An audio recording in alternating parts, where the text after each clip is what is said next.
This is Beverly, one of our most popular late season mangoes. This year we've actually had some fruit very early. Walter Zill knows a lot of stuff about Beverly, especially the early days of Beverly, and so there's not a lot out there as far as reliable information, and so he's here to fill in the holes. Well, I'll do what I can, but I guess my interest in the Beverly mango had to do with it being the one that my dad and the rest of the family, we kept back and did not sell when we sold the other mango fruit. It was our private stock type of mango. And there's just not a time in my memory when we didn't have a Beverly tree somewhere.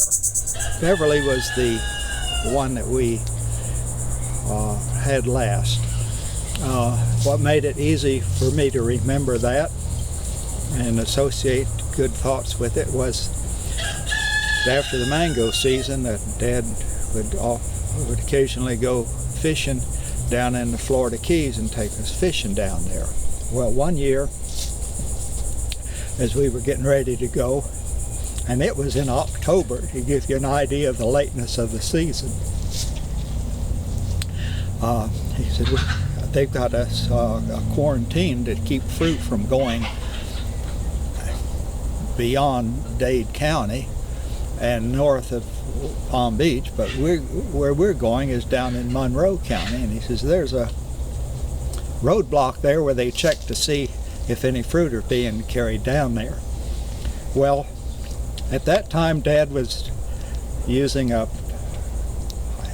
Plymouth station wagon. I don't remember what year it was, what year the model of the station wagon was, but it was one of those cars that when you open the hood you could find room under it. It's not like today. Anyway, he said, I know what we'll do. We'll take mangoes to eat down there. So we packed a bunch of Beverly that were just, I like to eat Beverly when they still have some green on them, but they're ripe and good. And this is a condition I like them in, not too ripe.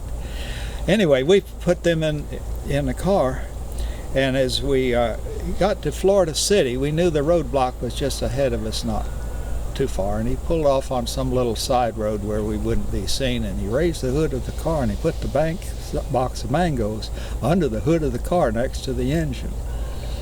And then we drove on. We got to the roadblock, and the man looked in our car and saw this fishing tackle and all this stuff, and he said, you got any fruit? And Dad said, well, have a look. Well, the man looked and he says, oh, go on.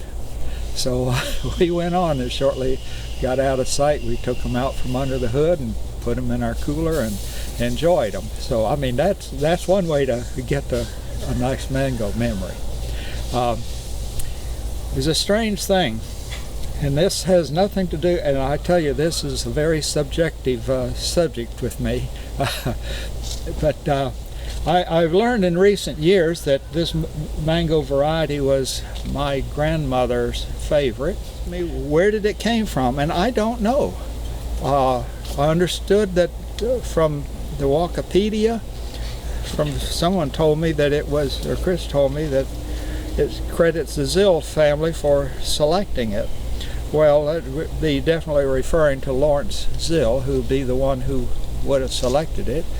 Obviously, I don't know where the parent tree was, whose yard it grew up in. I'm just suspecting that Dad came across it in his travels and meetings with other people with mangoes, and he got a chance to get some graft wood and took advantage of it and put some on a tree, and so had a source of budwood eventually, and he began propagating trees to sell as being one of the better of the late varieties, late in season. Now, you said that you didn't have any relatives or friends, really, that had the name of Beverly, so your father would not have named it Beverly. That's correct. There was no Beverlys in my memory. People by that name. I don't know where the name came from for this mango. I'm just suspecting that where Dad got the graftwood, somebody in that family must have been named Beverly, and they attached that name to the mango because that person liked it, and it's a nice name anyway. It's not a real colorful mango, but they bear heavily. It doesn't grow extremely fast, so it's easier to keep in a smaller area, but that's certainly not a dwarf mango. If they're left on the tree too long, I say the roots will sprout, and sometimes, there'll be an overripe condition develop in the bottom part of the fruit. But if you're watching them, and as soon as you see some yellow turn on them, pick them and don't let them get overripe. To me, they just taste real good.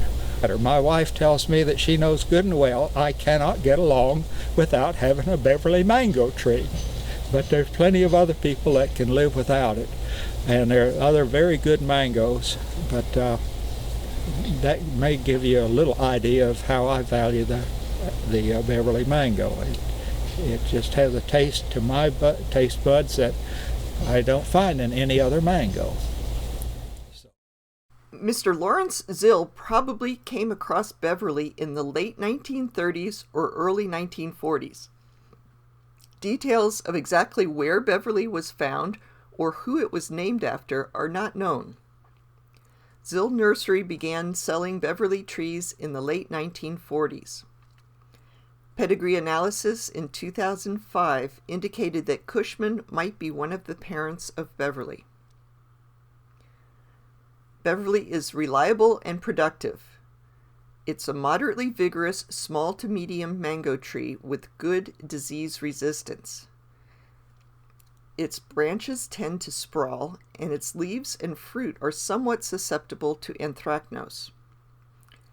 Depending on the situation and perhaps its rootstock, Beverly sometimes does not have the prettiest growth habit.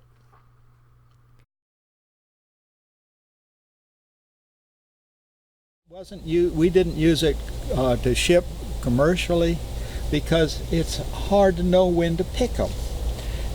When they get to size and shape you think they'll ripen good, when they're picked, then they start spoiling up around the stem end instead of ripening evenly.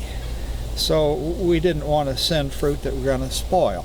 And if you wait too long, wait for them to ripen on the tree, it's not uncommon for the seeds to sprout. Okay, so we're going to pick a few of the lower fruit right now.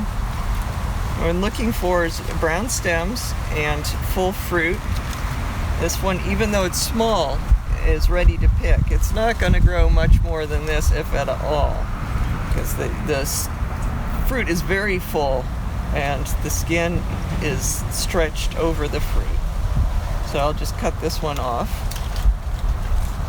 And there's another one, a little bit bigger one back here, that also has a brown stem. So I can pick this one also. So there you have it. The little one was a little more mature actually than this one, but they'll both ripen up fine.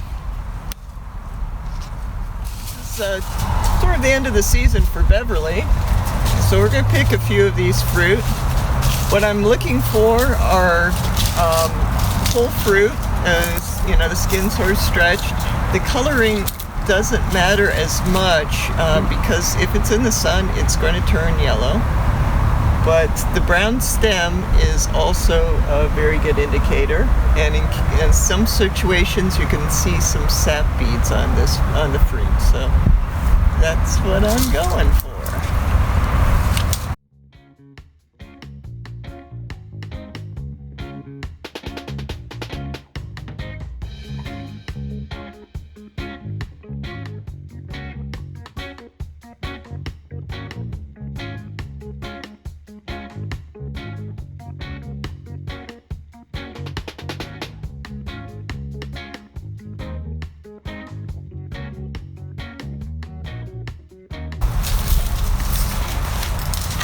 where it had brown stems. There's just a little bit of sap going on there. And that one doesn't have as much sap, even though it's greener. Beverly mangoes normally start ripening in July, and its season can last until September. It's considered one of the best tasting late season mangoes. Beverly is fiberless, and its flesh is sweet and juicy. Beverly can be eaten at several levels of ripeness. When the mango is almost completely ripe, some people taste an apricot component to its flavor. Others describe the flavor as sweet, rich, and complex with a hint of orange. Tasting evaluations rate Beverly as good to excellent.